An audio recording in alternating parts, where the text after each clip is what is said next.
You're listening to BQN. Assimilate the audio.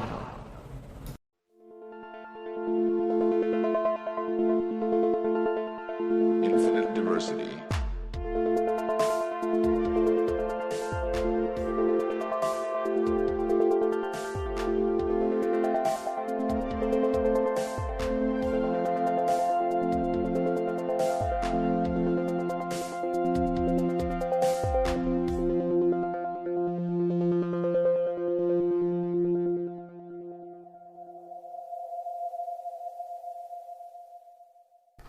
Live long and prosper, and welcome to Infinite Diversity, a Star Trek Universe podcast here on the BQN Podcast Collective.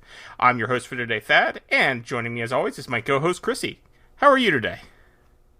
I'm on my journey, Thad, and I can't tell you where to go on your journey. I'm not sure if your journey is part of my journey, but I'm going to go back in the party. Well, telling you how I am is not part of my journey, so I can't. Okay, that's fine. Also joining us today is Alex Perry of TrekCore and Weekly Trek fame, and also Warp Factor 5 now. Oh, yes. Hello, hello. Alex, always glad to have you on. Oh, I'm always happy to talk about a terrible episode of Star Trek.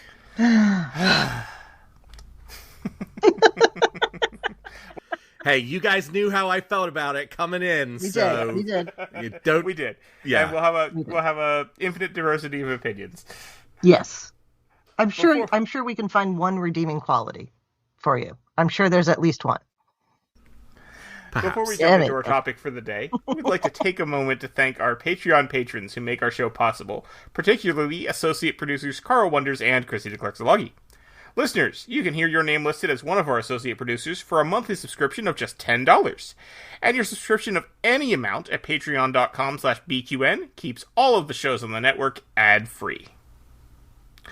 Alright, well, we just recorded the last episode a few hours ago, so we don't have any news since then.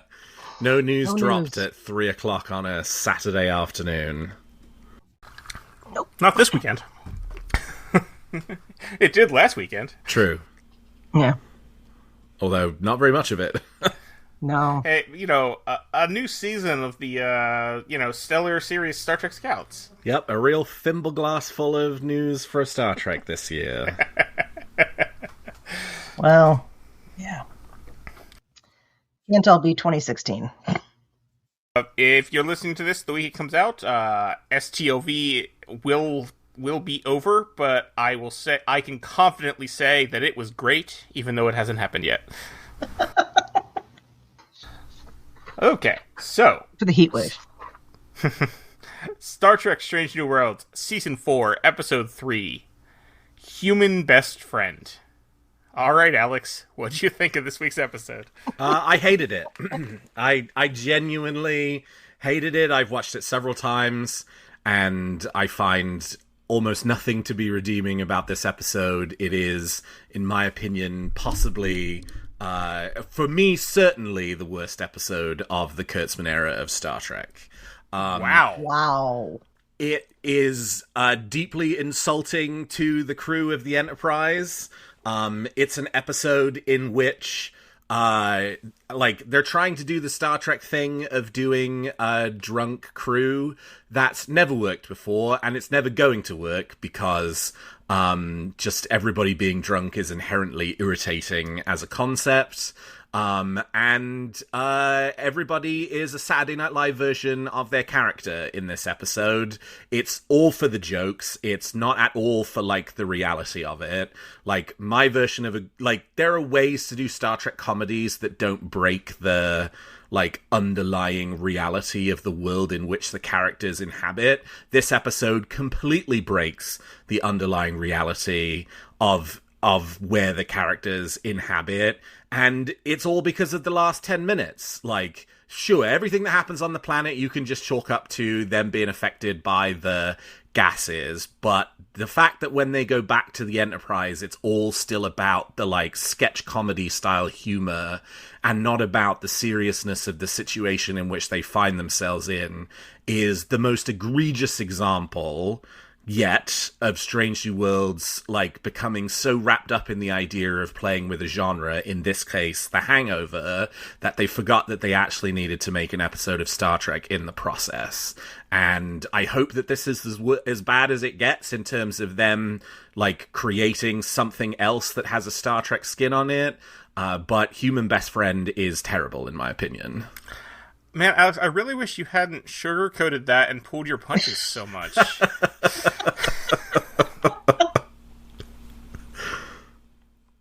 I hate saying that. I hate saying that I hate an episode of Star Trek. And normally I'm fully on board with Strange New Worlds' like big swing genre playing approach, but they have just leaned harder and harder and harder into that. And this is the first one where I'm like, guys, sometimes you kind of forget to make a Star Trek episode, but this time you made a Saturday Night Live version of Star Trek, and I'm not here for it. Like, that's not what I'm here to watch in Star Trek. Okay. All right. So, Chrissie, now let's hear a dissenting opinion. What did you think? Yeah, I enjoyed it. Yeah. I get where you're coming from. Completely. They do act out of character. I am annoyed by Pike. I do not like Pike in this episode. I think Una going and singing karaoke is pretty. Yeah, I could see that. We already know that she likes to sing on stage. That was the best part of the episode. Yeah. I like the idea that Mbenga finds a love for bartending, because he even says it's like, I'm using my hands for something that's not life and death. I like that. Mm-hmm.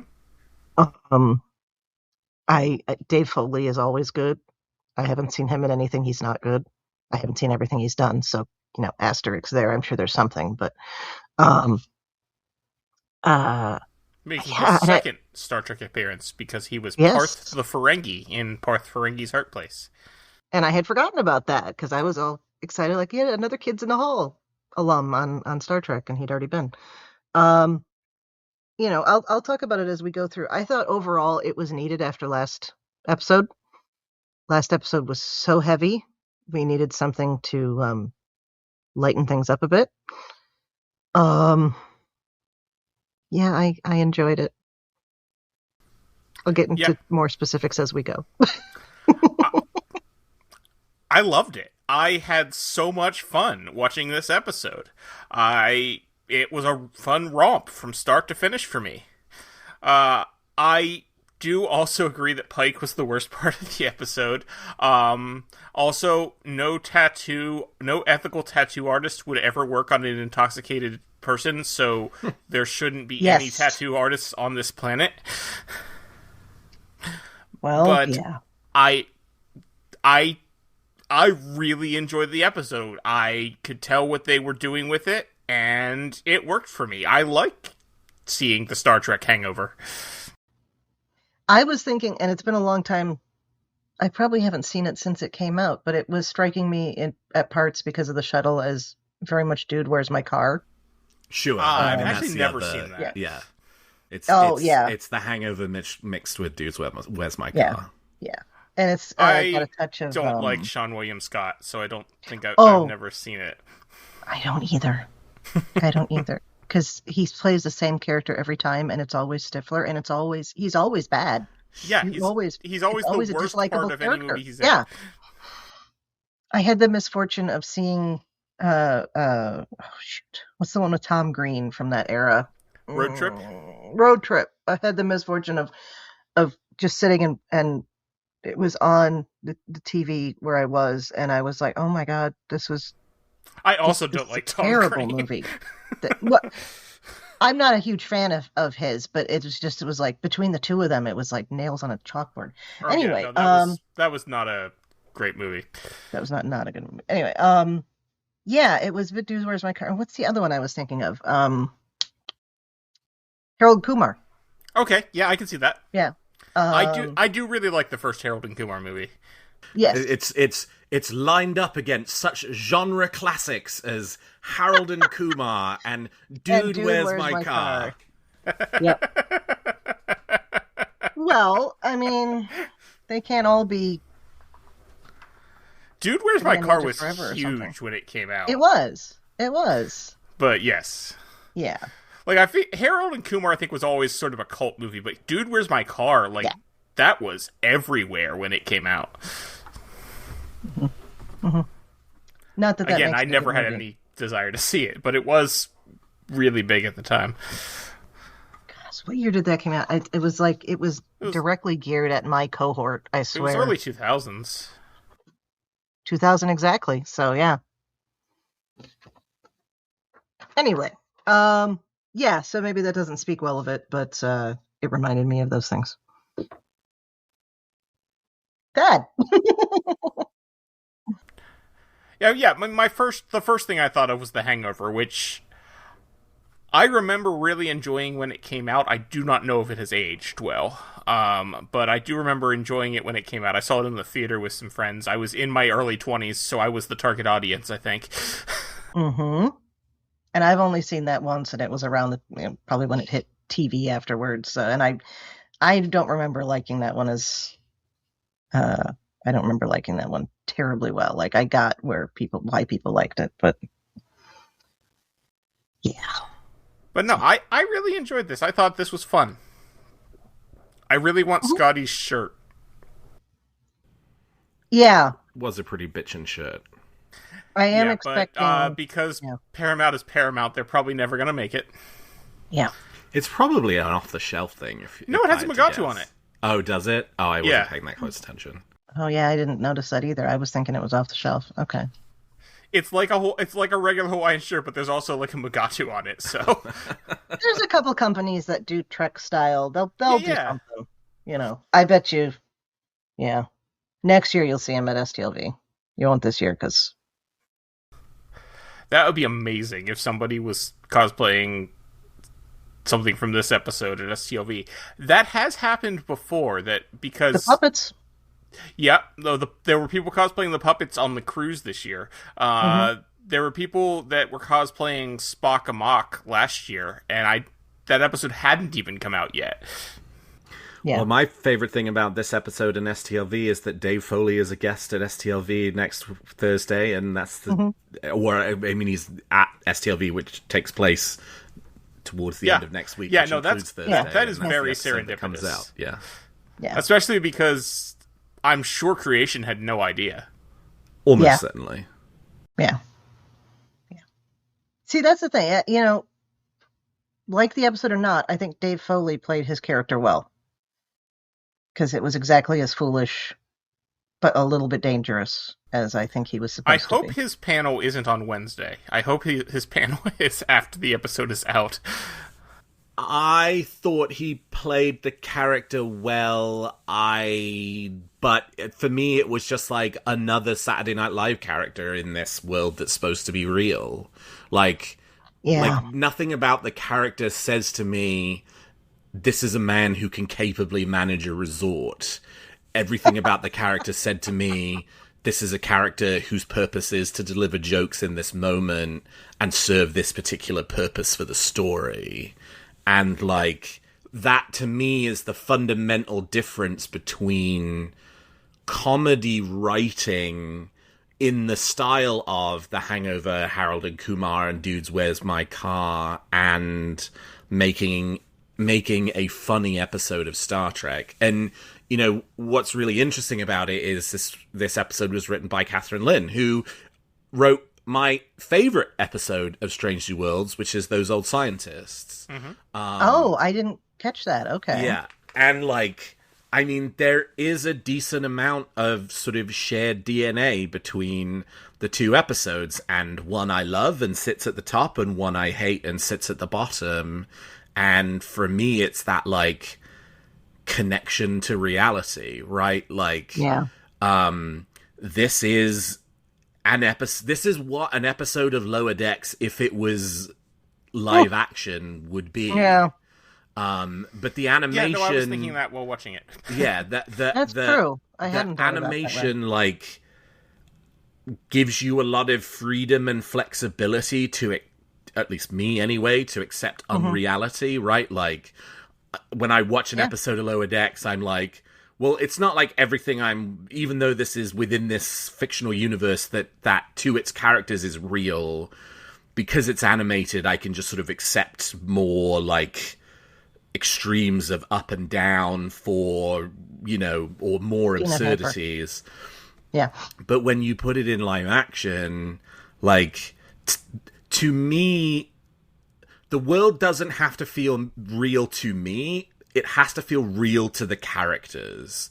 And in Those Old Scientists, the live action world felt real to Boimler and Mariner, and they became that world, right? They became real people who lived in that world. Yes, with mild absurdities that, like, echoed what you see in the animated version, but in this episode, it didn't have the animation, except for the really nice, like, TAS style animation for the, like, promo video for the resort. Yeah. But it, like, at all points in the episode, most of the characters, it's like, I don't buy that they know they're in a real world. Because they're just characters behaving in a certain way to generate a comedic reaction, in the same way as The Hangover, especially Harold and Kumar. I mean, Harold and Kumar, it's been many, many years since I watched it, but as I recall, that movie takes, like, some wild turns in terms of what happens. Oh, yeah. Why? Oh, yeah. Because they're funny, not because that's, like, anything close to what would happen to a real person in that scenario. And I was sort of playing around in my mind with, like, okay, why did I hate this? But I really like the B-plot in the episode of Voyager where the, like, monk comes to Voyager and Neelix has to take him around, and he just gets really drunk, and then he's got to, like, bluff his way through, like, some ceremony at the end when his people come back and they don't want him to find out he's drunk, right? Like, I'm struggling to remember which episode it was. I have no memory of this. Isn't that Scott Thompson playing that character? I think so, and I want to say it's Someone to Watch Over Me. That's the B story for Someone to Watch Over Me. Yeah, it is. Okay. So it's the B story for Someone to Watch Over Me, and I love that. That's hilarious to me. Very similar construction to this. Why do I love that and find it hilarious? But I hate this because it's like it's not that I object to our characters get drunk and a bunch of kind of zany stuff ensues. Antics ensue, yeah. It's that somebody at some point in that episode, Janeway coming back to the ship and being like, what the F is happening here, right? Like, that somebody approached it with oh, well, I'm a real person in the real world, and this is how a real person in the real world would react to it. And, like, you never get that in this episode. Yeah. Like, it just never materializes. And it should have they should have gotten back to the Enterprise, and they should have gone, none of us are in a position to, like, do this. We're going to need Lieutenant Thompson to be the one to, like, speak to the peace delegation.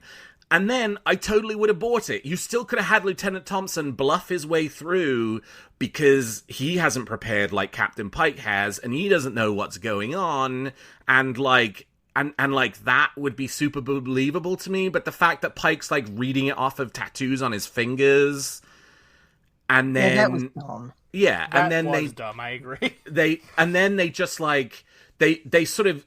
They don't know how to get out of that situation, so the shuttle exploding just so happens to look like the... rite of peace or whatever, and therefore it, like, diffuses the situation. It's just like... You just wrote a series of jokes, and, like, that's fine. I'm happy to laugh at jokes. I'm happy to, kind of experience comedy just as much as the next person, as much as that makes me sound like a robot. But, like, but not in this setting. Like, this world is real to these characters, and I don't buy that in Human Best Friend. Okay. Okay. All right. Well, let's go through it, shall we? They're on their way to peace negotiations, but the crew is stressed out. Yep. I am legitimately glad this episode has Ortegas and Scotty, like, resolving their differences, because I was very much afraid this was going to become like Neelix and Tom Paris in Voyager Season 2, and, like, where it just got dragged out forever. Mm-hmm. For no reason. So I'm glad that they settled that this episode. And now I'm hoping that it doesn't turn into a will they, won't they? Oh, I have don't some think kind so. of romance thing. Yeah, they're So too I don't far see apart that. in age, I think. I don't see that I mean, I hope it doesn't. how old is Scotty supposed to be? Because Well, Me too, that's maybe? yeah. well, no, Right out is of- he right out of though? school? The point is the character actually supposed to be that young, or is Oh, Yeah. well, I mean, if you figure Starfleet Academy, right? But It's like you college, could and say then- that he, he went to Starfleet Academy late after. I don't True. know. Yeah, Scotty's timeline doesn't make any sense for how old Martin Quinn is, how many years there are supposed to be between Strange New Worlds and TOS, and how old James Doohan was. Like, there's some missing time there that Yeah. as we were talking about, maybe last- will be explained by, a Scotty episode in season 5 where he spends 5 years on a planet when only one day passes on the Enterprise type thing. But I don't know. And comes sure I back love a that. misogynist alcoholic.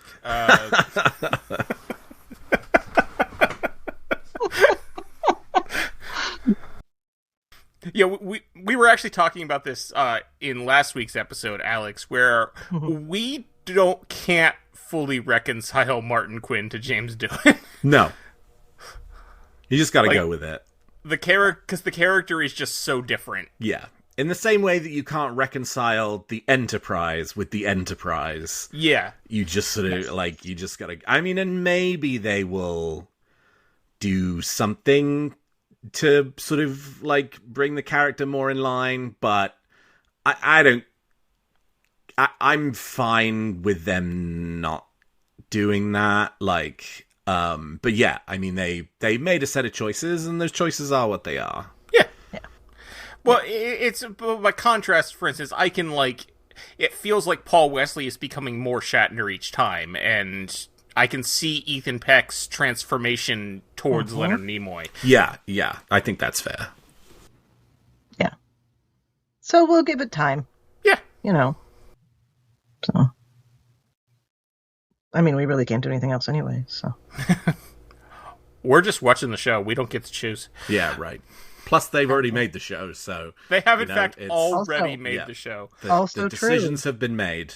Similarly, I've seen some, as usual, idiotic takes on the internet, with some people saying, No. "Man, some people are saying things like, well, I thought after the reaction to season 3, they would decide to tone down the wild swings in season 4," and it's like, you do realize season 4 was already filmed before season 3 aired, right? In fairness to those people, that's because the producers said something like that after season 3. They were, in some interviews, I think both Akiva and Henry Alonso Myers said some version of, yeah, I think we got a bit out of hand in season 3, and we reset for season 4, which I think a lot of people assume to mean we pulled back on the big swing episodes, which obviously is not what they meant, because that's not what happened.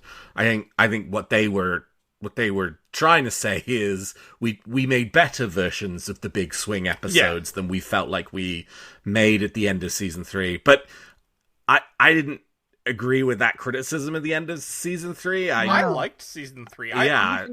I would say season 2 was better, but I liked season 3. I thought season 2 was better. Frankly, at this point, I I enjoyed season 3 more than I have been enjoying season 4 up until this moment. So, that doesn't resonate with me at all.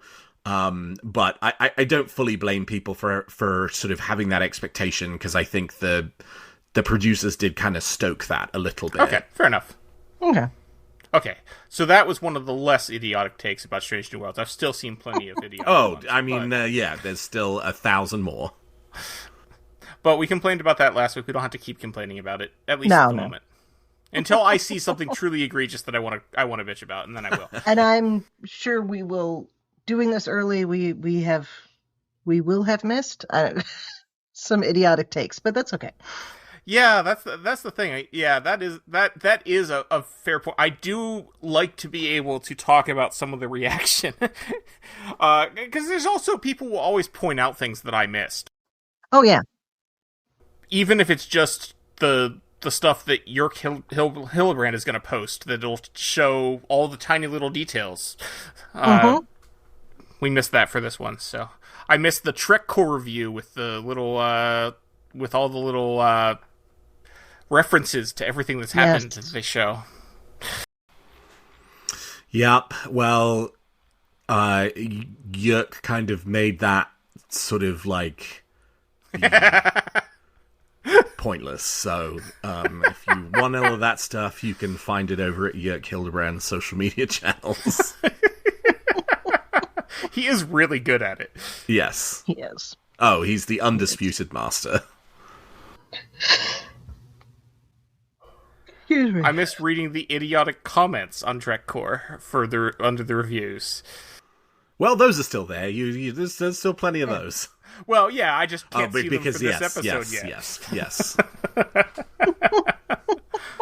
My favorites are, you'll read the TrekCore review, then you'll look at the comments, and there's someone that will post, their own 5-paragraph review in the comments. And it's yep.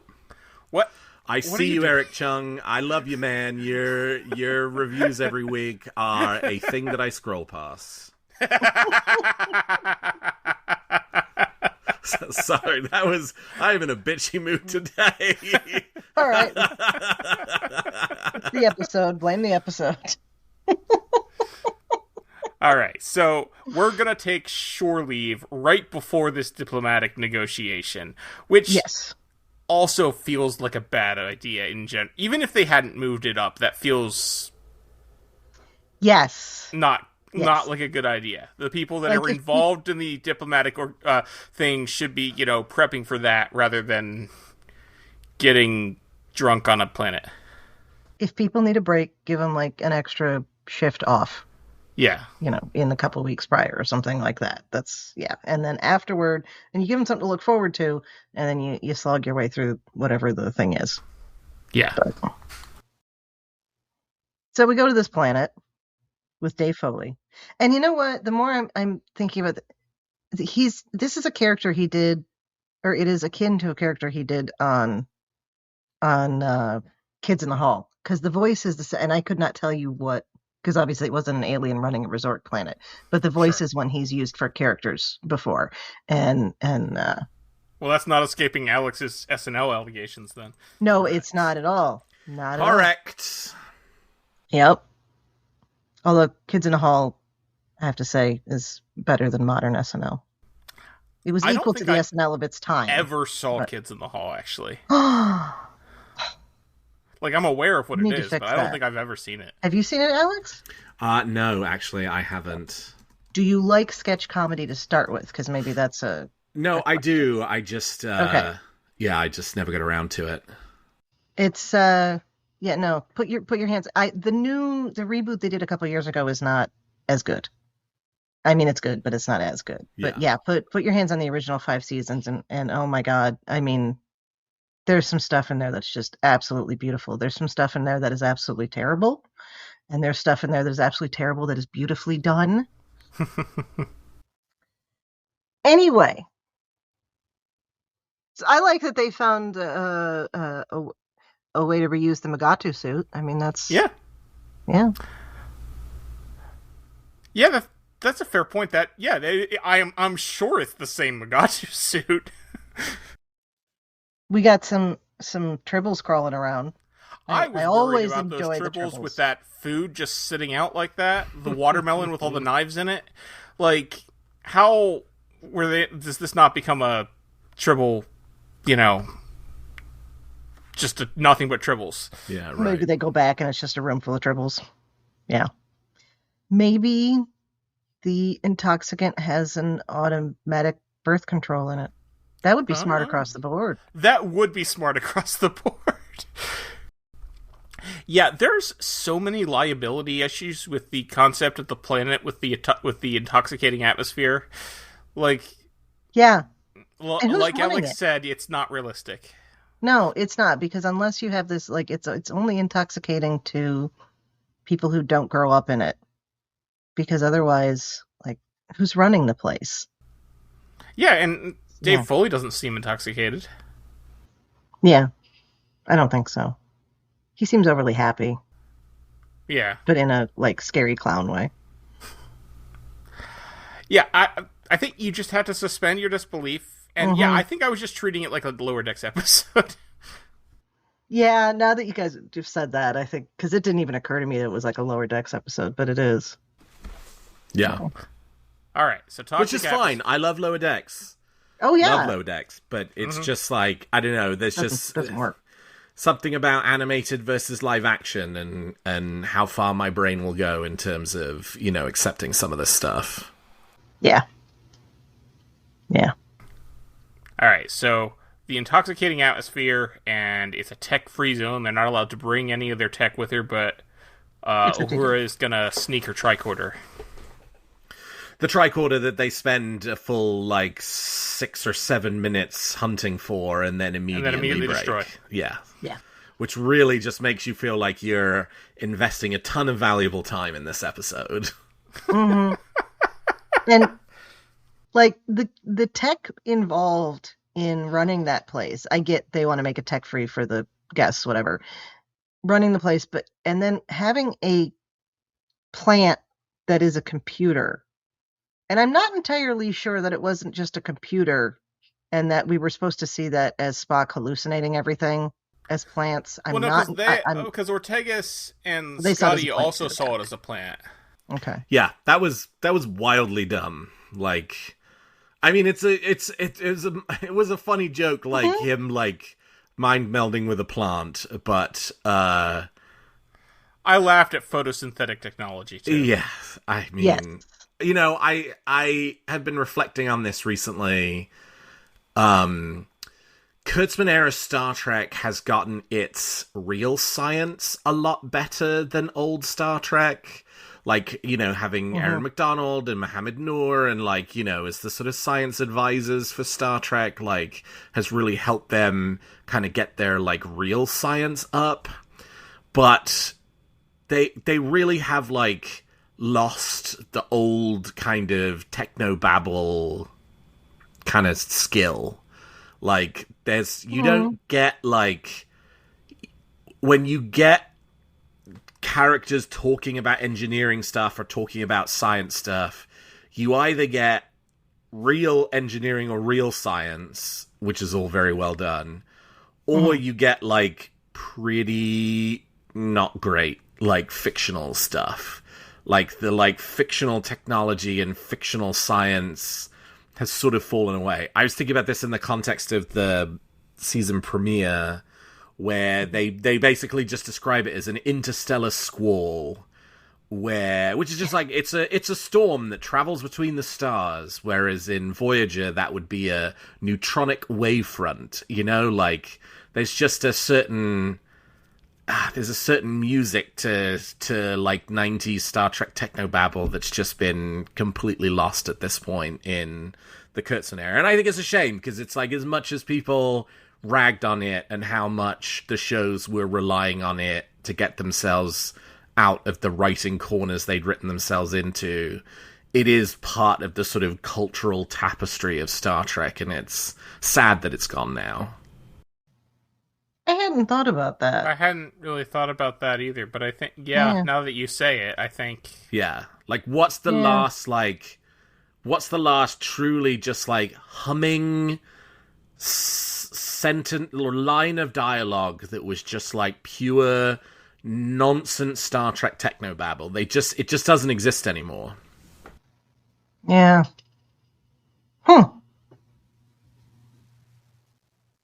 Okay, then. Photosynthetic technology? Photosynthetic technology. Perhaps. Well, damn, I'm going to need a drink after recording this. Speaking of the photosynthetic, I actually really liked the gag of Spock thinking he's hallucinating Kirk, and Kirk is actually there the whole time. That was beautifully done. I really liked that.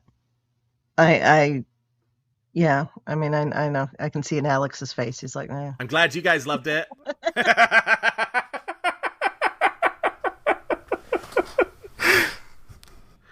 I don't like that this was the way their relationship kind of started.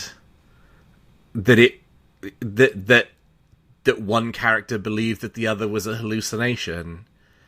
And it doesn't really hold together when you sort of, like, really think about it. Because, like, Kirk's really there.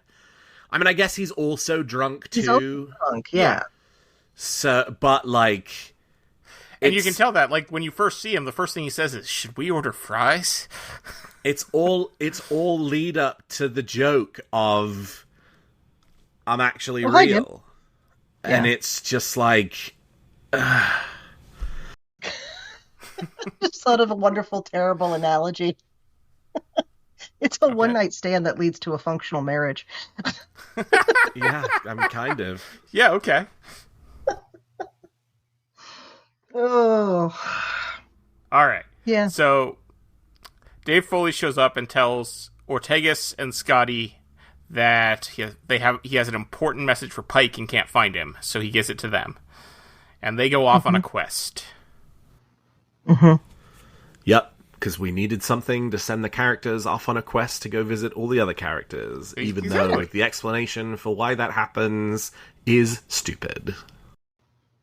Yeah, they should be able to know where everybody is, particularly if everybody's drunk.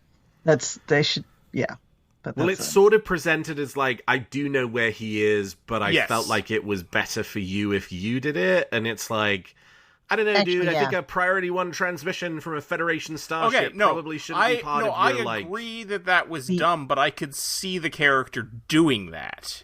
Especially with what we learn at the end. Yeah. So, yeah, I think you're I agree you're right it was there, the wrong decision, but it was the wrong decision the character made. Yeah. If that makes sense. Okay. So, they're off on their quest to try to find Pike, and the first room they come to, and I'm assuming they're just knocking on random doors. I wonder how many doors do we see that they knock on that it's just some complete people they don't know that they just didn't show us. Yeah, right. Yeah. I'm picturing that scene in Love Actually where Hugh Grant is just knocking on random doors trying to find the woman he's in love with.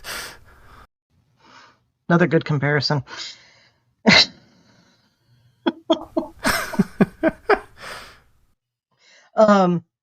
Yeah, I'm gonna asterisk that and say everybody knew where everybody's rooms were, or they were all sharing a floor or something, you know. Oh, that could be.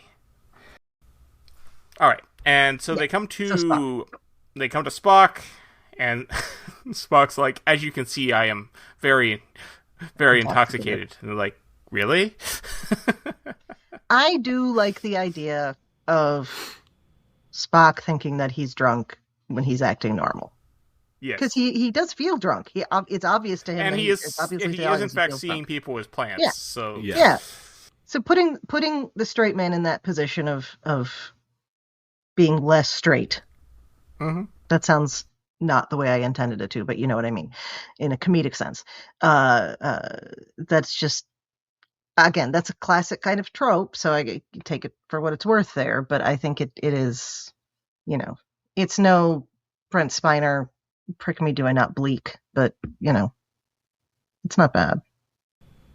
I mean, the episode's kind of spooky.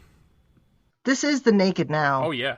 And the Naked Time, true. And that didn't occur to me either until you said how Star Trek Yeah, doesn't it's Naked do Now and it's drunk Fascination. characters well. Fascination, yes. And do you like Fascination? Because when you think about great episodes of Star Trek, you think Naked Now and Fascination. I do like Naked Now. Fascination, not so much.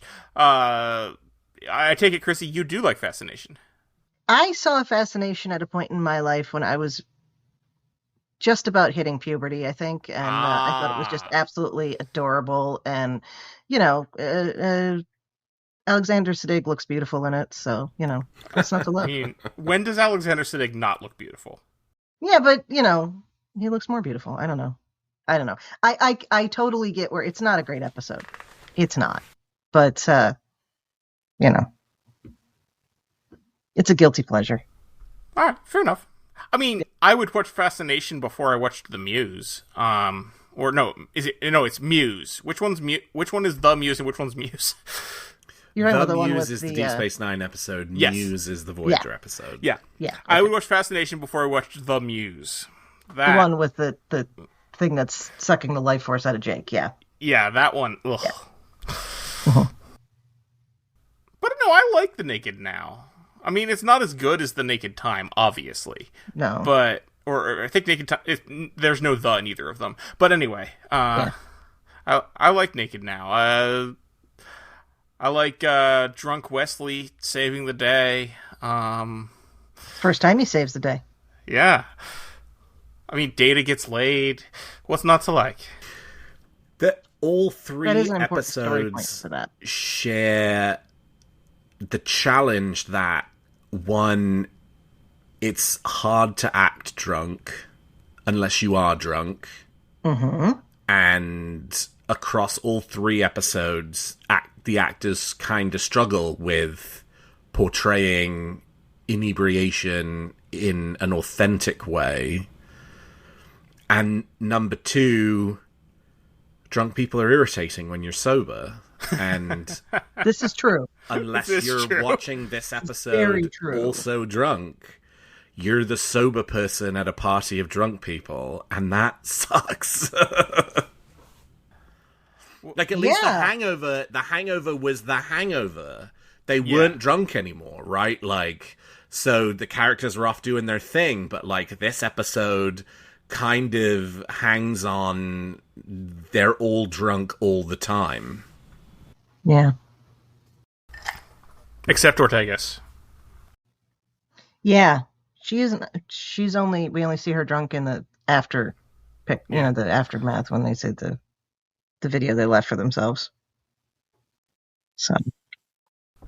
Well, you're saying it's hard for people to act drunk. That's probably why, of the drunk episodes, Naked Time is the iconic one, because in the 60s, they actually probably did get drunk to do that one. Yeah, right, yeah. Just really lean into the method acting of it all. Mad Men, yep. I mean, what I should say is they probably just got drunker for Naked Time. Nobody splashed him with a bucket of water before going on set. I mean, I actually don't know how drunk the actors were, but I've definitely heard stories about how much Gene Roddenberry would put down at lunch back in the day. Oh, yeah. I believe that. Anyway. Yeah.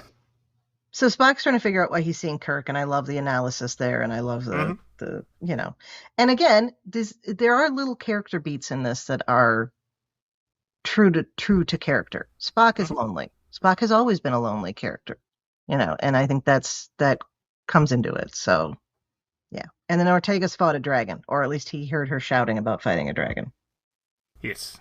And we find out at the end that the dragon was Ortegas and Scotty breaking in and inhaling a thing that was supposed to be an intoxicating thing for all of them, and it was just and they too got all of it, which is why they got so blackout drunk. I read that as the whole crew got it, and that's why they didn't sober up. That was everybody in the room, or everybody that was close to it. the way I saw it was that they were saying that it was supposed to be for the whole crew, but Ortegas and Scotty got all of it. Yeah, I remember them saying it was supposed to be for a whole group, but I guess I kind of figured they broke it and there was... And that was and then my understanding was that was why Ortegas and Scotty couldn't remember anything, but everybody else did. Okay. That makes sense, too. We're overthinking it, right? If this was animated, we wouldn't be trying to figure it out. No. Have you listened to our Lower Decks episode? Yes, we would. This is true. This is true.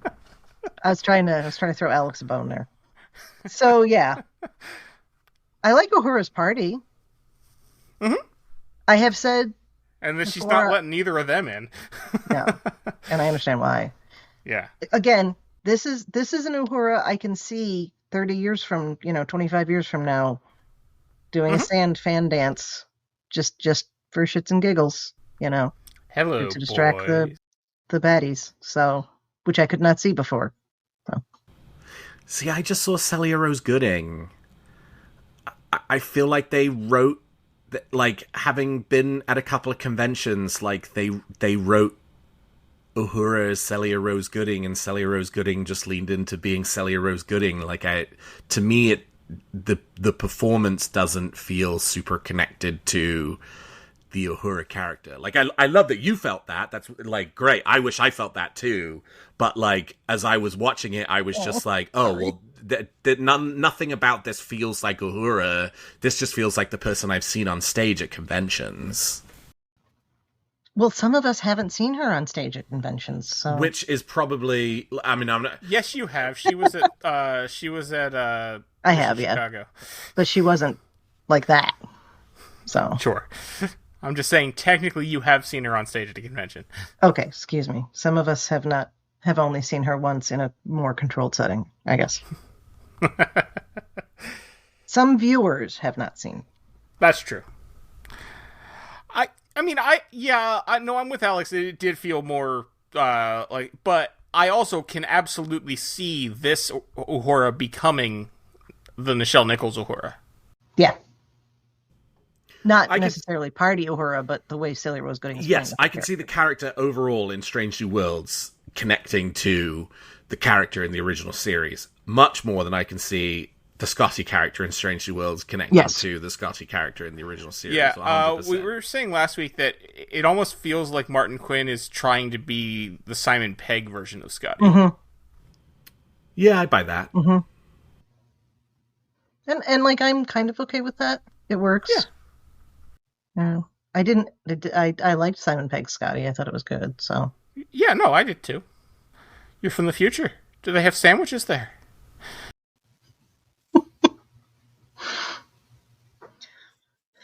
So then we go to the bar. Actually, Scotty wanders off to the bar. Yes. And Mbenga is tending bar and breaking glasses, and he gives Scotty a cocktail. He asks what it is, and he says, it's green. It's green. Love a good callback. Mm-hmm. And, he sends them to the tattoo artist where Pike is getting a horsey. Yep. Anson Mount not beating the rap of a guy who maybe has never been drunk in his entire life. That's something I hadn't thought of. Yeah, okay, I can see that. Yeah. Again, as we've said, he's the worst part of this episode. Yeah, it's a very how you think a drunk person would react performance if you had never experienced that state yourself. Yeah. I think, the more we're talking about this, I think they shouldn't, and they probably can't, it would have been more problematic to frame it this way, but I think they should have framed them as high and not drunk. Because there's a difference there, and they are all acting a little more high than drunk. But there probably would have been people saying, no, that's bad. Don't encourage the use of drugs that aren't, granted all I of mean, I humanity's thought history they might being actually okay. be going there when the Uhura's doors open in the party and like The smoke. steam comes out, and I'm like, oh man, are they hotboxing? Maybe they were then. They didn't say but it they don't outright. like but, actually like yeah. feel like they're saying that. So yeah. Yeah. So yeah, Yeah. They talk. They talk to Pike. He says he'll meet them in 2 hours after he gets his tattoo. They go to find the shuttle, and it's gone. Mm-hmm. Because Scotty took the claim thing and went somewhere. Yeah. I didn't like that. Like, I get Ortegas was like, okay, we'll go get the shuttle. Because Ortegas is not drunk. Or at least she is more sober than the rest of them. But I kind of feel like she should have been like, okay, Captain, let's go. We can get a holographic tattoo artist to finish this later for you. So I didn't care for that. But again, that's the rest of the episode. So what are you going to do? So the shuttle's gone. They go to Uhura to get her tricorder. She makes them at least pretend to make up with each other. Mm-hmm. And then, because Scotty's drunk, he tosses the tricorder. It goes over the railing and breaks. But they did see that the shuttle was there, so now they need to get to the security system. So they go get Spock.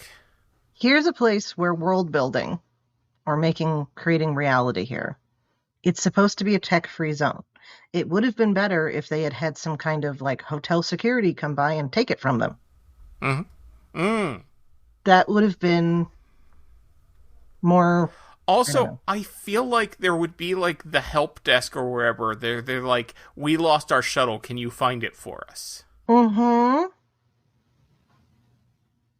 Yes, you think after they couldn't find the key, the woman at the desk would have been like, oh, we actually do know where it is. Concierge service or something, And then, like, Duotronic control chip being the car keys. Like, I don't know, it's just like, it's... Yeah. Everybody knows it's the car keys, that's what you're talking about. You've just transposed the, kind of car key jokes and given it sort of a Star Trek skin. But it's like... But, like, I know that's what you're talking about, so why is now at this Duotronic control trip, which is a thing that, like, in no other Star Trek have we ever heard is a thing connected to the functioning of a shuttlecraft, like, we've never seen before a scenario where characters have been in a shuttle and they've been like, oh, who's got the chip so that we can start the car, right? Like, who's got the keys? Yeah. So it's just like... You wanted to tell a bunch of jokes about losing the keys, so you came up with a Star Trek sounding name for the keys, and you're just gonna do that. Yeah. And it's like you couldn't have come up with something that felt a little more Star Trek-y other than just giving the keys a Star Trek name. See, I thought it was like a claim ticket at first, until later when they're trying to find it to get it going. Because a claim ticket would have made sense. But, yeah, so they have to go deal with the computer, so they go get Spock. And he's going to fix it. And this is when we have the photosynthetic technology. Yep. Spock mind melds the plant to find out where the shuttle is. Yes, none of that makes sense. Just go with it. Just go with it. Yep. But this is where we get the human best friend joke. Yes. So, I mean, and we don't actually call it a human best friend. Title mention, drink. And Spock does tell them that it's in a rough part of town, so they probably want to bring La'an as protection. Mm-hmm. Oh man, the La'an depiction in this episode is so weird. I didn't like that. And then when they get to the bingo room and like that last fight, I mean it's so absurd. It is. And it's just like I don't know. it's the third episode in a row of, ooh, is there something going on with La'an? Is there something wrong with her? And it's just like, that's a pretty serious topic. It's a pretty serious, like, underlying character thing. It's been a pretty serious, like, the last episode was mostly about that, and, like, that was really heavy. She's gonna come back to it this way in this episode and keep it rolling forward. Like, it's just like you should have just given that a rest for an episode, because, she's wearing the, like, black leather and being really aggressive again, and in some ways kind of playing a lot of the same notes as 4.5 Falcons. Yeah. I've already seen this, and it doesn't work for me. It's another one of those, like, the character just feels like an SNL caricature of herself rather than an authentic portrayal of a regular real-life person who's in an altered state. Yeah, okay. I mean, all right, Alex, you're not going to convince me I hate this episode, but And I'm not trying to convince you to hate that. I really am not trying to bring you around to my way of thinking. I would much rather be your way of thinking. I want to love every episode of Star Trek I watch. I never want to hate it. I don't enjoy hating it. I don't even enjoy talking about how much I hate it, but, like, I mean, you could have said no when I asked if you wanted to come on. Yeah, so don't. I'm not trying to talk you into my way of thinking. No, I was gonna say is you were not gonna convince me that I hate this episode, but I do agree that La'an's storyline is also kind of weak. La'an and Pike, and then the fact that you barely see Chapel at all, except for getting feral over Bingo. Those are sort of whatever. But also, were those goblins she was playing bingo with? Apparently, yeah. Okay, but anyway, La'an was basically turning a meditation class into a martial arts class. Yep. So they get La'an to come with them, and she says that she'll bribe the gang that's guarding the shuttle with Scotty's shirt. And she does that, and then she becomes the leader of the gang. Of course. Yep.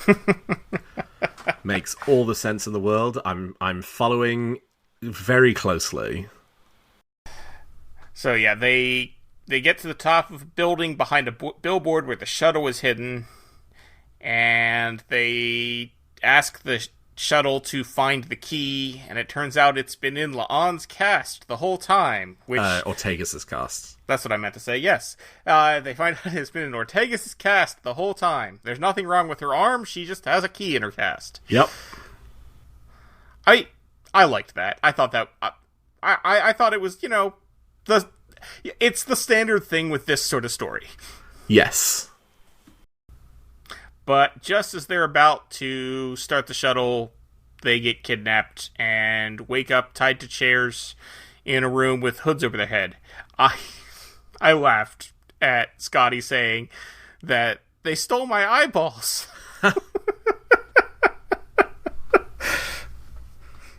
Because that is exactly the kind of thing a drunk person would say if they wake up and it's dark.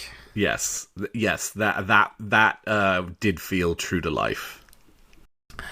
So they have a heart-to-heart while they're trying to get out of this. They manage to untie each other.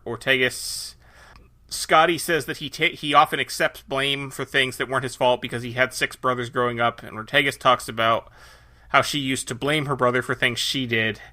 So they're realizing what's been happening here, and it's actually all family trauma. It always is. Yes. And then also later when they're like, I wanted to be an engineer and I wanted to be a pilot, but I was not very good at it, and so I resent you for the fact that you're really good at the thing that I wanted to be good at. Which actually, I thought that was a nice character moment. Yeah. No, honestly, this works better than Tom Paris and Neelix in Parturition. Sure. Yes. That's an incredibly low bar to cross, but I will agree with you that it crosses that bar. All right. So, and this is when Dave Foley shows up again and says that they actually told him that he needed to keep them away from the shuttle, and he orchestrated this whole thing because he was trying to help them work out their problems. Yep. So now they need to round up the crew, and it turns out that Chapel is causing problems in the bingo hall because she's constantly winning, and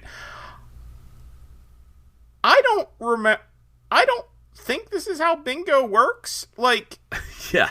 There's the part where, because, like, the goblin is like, I need to get my money back from her. It's like, what? Is that how bingo works? Yeah, I don't. The times I played bingo as a small child did not involve wagering, so I'm not sure how the wager situation. I've never done that. Paid bingo. I see advertisements for it, but like it's like things where like they do it at like church basements and but stuff. I think like, you just buy in and it adds to a pot. I assume it's just like a door, you pay something to get in, right? And then you may or may not win. Yeah. Like I don't think when you win bingo, poker. It's coming out of someone else's pocket. Yeah. Unless the buy-in fee is the pot. Okay. Like if 10 people show up and put $50 in, then you have the ability to win $500. Right, but then if someone leaves early, they're not like it doesn't change the pot. I wouldn't think. Yes. Yeah. So I'm not sure what was up with that. No. Listeners, if you're an avid bingo player and we got this all wrong, please let us know. And I do like the Vulcan bingo caller who just keeps calling bingo while they're all fighting. Yeah, right. So yeah, as you said, this is the fight in the bingo. La'an shows up with her goons and they attack and they grab La'an and pull her out and she yells, "Avenge me!" And they all leave to get on the shuttle and get away. And hopefully, the moment they leave, the inebriation will magically be fixed and everyone will go back to being normal and serious Starfleet officers for the last 10 minutes of the episode, right? That's what happens? I mean, I did think that was what was going to happen. But that is not what happens. No, it's not what happens at all. They are, in fact, still drunk when they get back on to the ship. Yep. So Pike has to sort of pretend to be sober for this thing. Utterly fails at it. He does. I did really enjoy Una saying that everything's peachy and then says formal peachy. Yes. I like that. I might start adding formal peachy to my lexicon. And Scotty and Ortegas are working to fix the shuttle and discover a bomb that was placed on the shuttle by a dissident hoping to stop the peace talks. Yep, who just so happened to plant a bomb that when it goes off looks a lot like a Rhodaxian, was that what they were called? I don't recall. Yeah, Rhodaxian Rite of Peace or whatever. And so the very awkward to the point moment... where, until we found out it was a dissident, I assumed that had been the plan all along. Yeah. I thought that the plan all along was for the bomb to do that. Like, it wasn't the plan to have it blow up in Scotty's hands, but like the plan was that was going to do the peace thing. Yeah. But apparently not. That would have been too complicated, I think. Right. But it just lets them sidestep the end of the episode. Yeah. Man, this season is loving its body horror. We do get Scotty almost losing a thumb. Yep. Which also is just... It's kind of a weird choice, given James Doohan was missing part of a finger because of D-Day. I hadn't even thought of that. Yeah, that they would do that.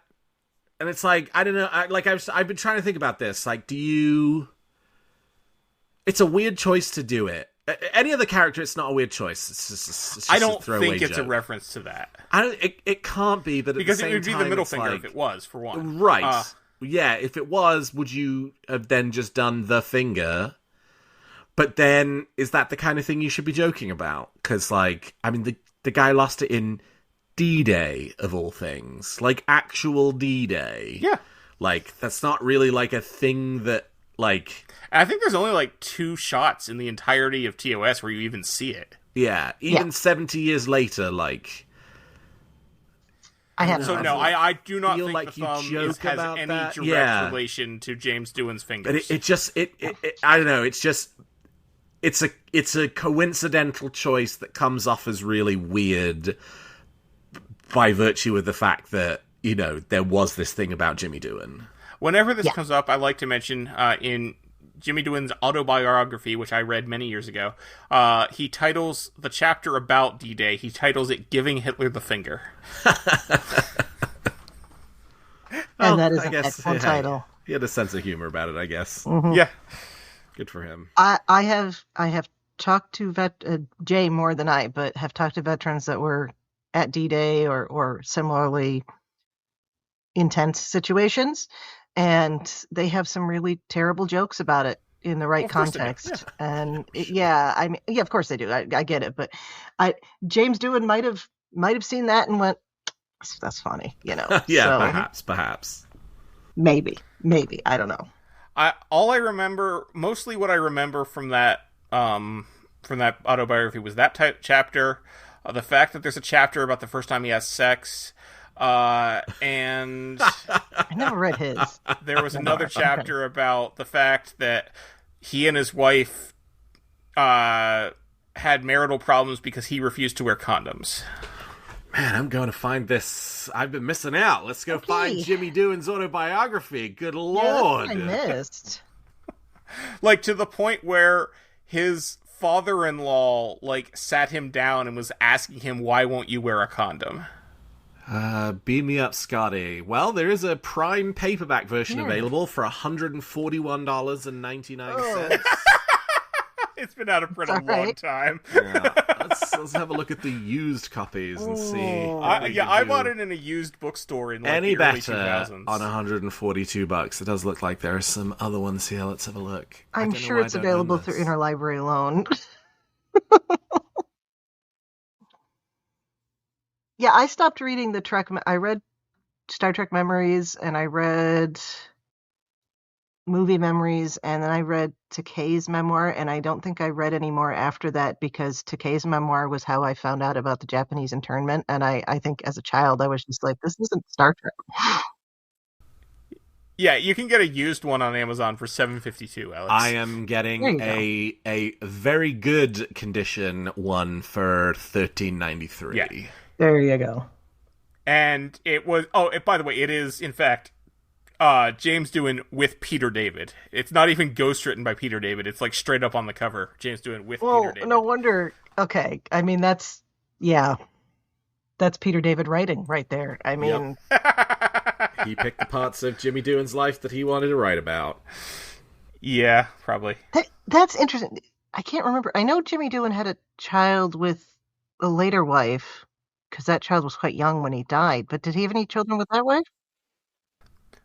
By the way, the reason he wouldn't wear condoms was he was Catholic. It's not very deep. Oh. It's not like there's not like, well, I mean, it's deep, but it's not like there isn't like a long story about it. It's not misogynistic, Scotty. It's Catholic, Scotty. Okay. Well. Yes, I know. I'm being. Anyway, I'm sorry. Continue. I'm being. No. I was just wondering if it was purely a birth control thing, or if he was screwing around on her and bringing her diseases. No, I mean, if he was screwing around, he didn't put that in his book. Okay. No, it was he. I mean, if it was just birth control, it makes sense. If he was Catholic, it was birth control, but not because he didn't. Yeah, it was because he was Catholic and didn't believe in it. Yeah, that's Catholicism for you. Sure is. Mm-hmm. Yeah, it was written in 1996. Yeah. Well, they all published memoirs in that. Oh yeah. Run between the 25th or almost all of them did. So.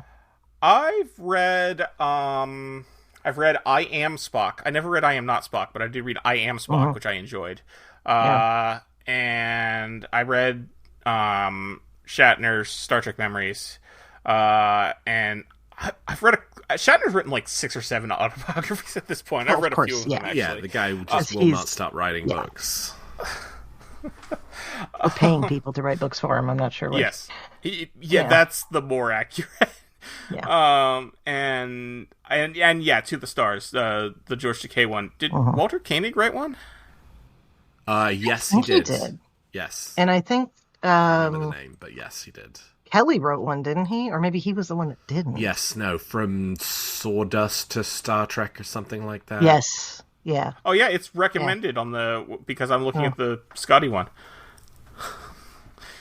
It's still in print. You can buy it new for $19. And Amazon is happy to tell me that I actually already own it on Kindle, so never mind. There you go. That one. Oh, that's a biography, not a autobiography. Oh, okay. Oh, yeah. Okay, so maybe he didn't do a memoir. Yeah. And I want to say Nichelle Nichols did also, but I don't know what it is. I think she did, yeah. Yeah, no, he didn't write a memoir. Yeah, Beyond Uhura. Well, anyway, yeah. Beyond Uhura.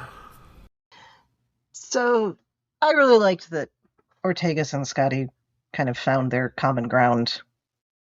You guys were talking about that, and just to hop back to that for a moment, because I didn't like the whole plot of them having this anger at each other that didn't really seem to go anywhere. So I'm glad we worked through that, and we're not going to be watching that for the rest of the season, series, whatever. Yeah. So, like I said, as long as it doesn't turn into a failed romance kind of thing. I really don't think it will. I don't think it will either. I just, have to put it out in the ether. Something. But yeah, and we were talking about the finger, the thumb. Yes. Yeah. Sorry. I mean, we're basically at the end at this point. Yeah, that's right. I did appreciate too that at the end we learned that Ortegas' flying is a little bit difficult for the engines to handle, and that Scotty is actually trying to make it easier for the engines. Yes. So, and they're going to work work with each other to help that. Mm-hmm. I needed a break after the other episode. I think we all did. Whether or not we love this or not, we all needed a break after the heaviness of the previous episode. So. Sure. Yes. Especially having the light break after the heavy episode worked especially good for us, where we watched both of these in the same day. Yeah. And back to the what did we call it earlier when I was talking about going to see State of Jones and Ghostbusters on the same day? Oh yeah, phone shift. Yes. Anyway. Yeah, and like I said, and you can get that tonal shift. You can get that tonal shift and lose an entire day. Right now, if you go see Odyssey and follow it up with Spider-Man: Brand New Day. Yeah, right. Yeah. And I might actually be doing that because we have not seen Odyssey yet, and we have not seen Spider-Man yet. So, I mean, I think they are both worth watching. Oh, absolutely. Yeah, I haven't seen them yet, and I'm looking forward to it. So. All right. Well. So, is there anything else about this episode of Star Trek that either of you want to come up with? Alex, did we miss anything that you want to complain about? The only way from here is up. So, when you said you think this is the worst episode of Kurtzman era Trek, are you counting Section 31 as an episode of Kurtzman era Trek? Good question.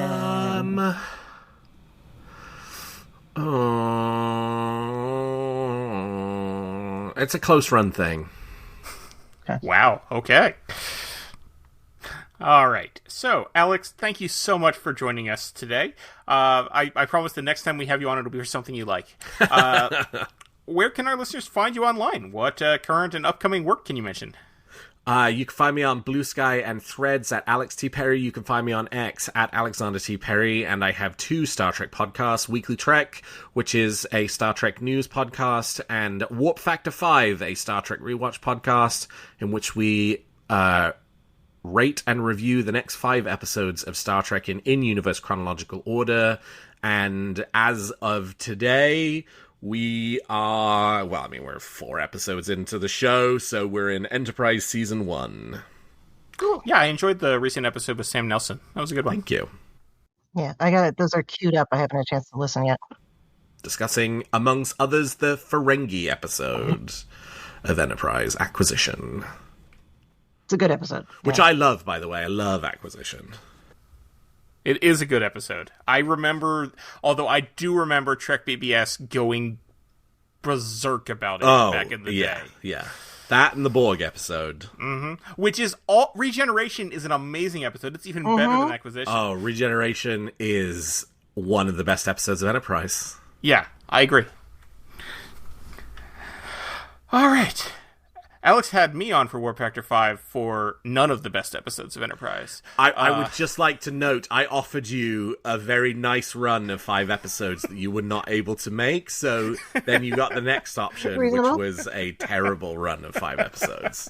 Actually, currently, so I've recorded through the beginning of Enterprise Season 3, and Thad, the episode that you and I recorded together, is still the lowest rated overall averages between our episode scores, and I have a theory it's going to stay that way for a while. Yeah, because Season 3 has some has a couple deep lows, but it also has overall better. Yes, so just recorded today, actually, the first 5 episodes of Season 3, the Xindi, Anomaly, Extinction, Regine, and Impulse. And while Extinction and Regine are real low points for not just Season 3, but Enterprise as a whole, the Xindi and Anomaly are pretty good, and Impulse is pretty good, so it pulls the average up. I would still take Extinction and Regine over Exile any day of the week. Sure. Well, yeah. Well, that'll be in the next recording. All right. So, Chrissie, where can people find you when you're not singing Klingon karaoke? Yeah, that was cool. That was high point of the episode, definitely. Absolutely. Best part of the episode. Yeah. Right. In addition to here in Infinite Diversity, you can find me on History with the Szilagys, that short history podcast I do with my fellow historian partner Jason. And I'm also happy to chat about our shows in the BQN Collective on Facebook. And I'm on the various socials at The Goddess Livia, that's TheGoddessLivia, where you can see my opinions about Star Trek history and leftist politics. Thad, where can people find you when you're not breaking glasses tending bar? I would if I was doing those flip things. As would I. Best place to find me to talk to me is on Blue Sky. You can find links to all of my public socials and podcasts on my website, tyrannicus.net. That's tyranicus.net. And don't forget about all of our other great shows here on the BQN. Here's a recording of Amy to tell you all about them. What's happening on BQN, you ask? We're not just a network. We're a universe of exploration, entertainment, and deep dives into the topics you love. Here's your star map to the sonic adventures awaiting you. Let's chart the Star Trek cosmos with all good things. Embark on a comprehensive journey through the entire Star Trek universe with the insightful crew of Amy, Christos, Kelvin, and Kristen. From classic to current, they cover it all. Galaxy class, engage! Stephen and Stefan pilots this Alpha Quadrant mission, meticulously covering all aspects of Star Trek: The Next Generation. Infinite Diversity. Stay current with the newest Star Trek frontiers alongside Chrissie and Thad. Union Federation. Whether your allegiance lies with Starfleet or the Planetary Union, Kyle, Kevin, Amy, and Haley offer a unified front, discussing both current Star Trek and the truly Trek at heart, the Orville. Crack open that book with Peter and the Trek Book Club podcast. Delve into a rich tapestry of Star Trek's beta canon. What's the tea, Bev? Christo spills the latest Trek news and fandom insights with an essential LGBTQIA+ perspective, complete with engaging guest interviews. Our visual voyages that you can find on YouTube as well as podcasts are Trek Masters. Think you're a Starfleet Academy graduate? Test your knowledge with Davey and MC's challenging Star Trek quiz show. And The View Screen. Tune in live on Sundays for your dose of a Trek-inspired talk show. Kelvin and Amy host new 8-week seasons each spring and fall. But beyond the final frontier, we have Bargain Bin Gamer.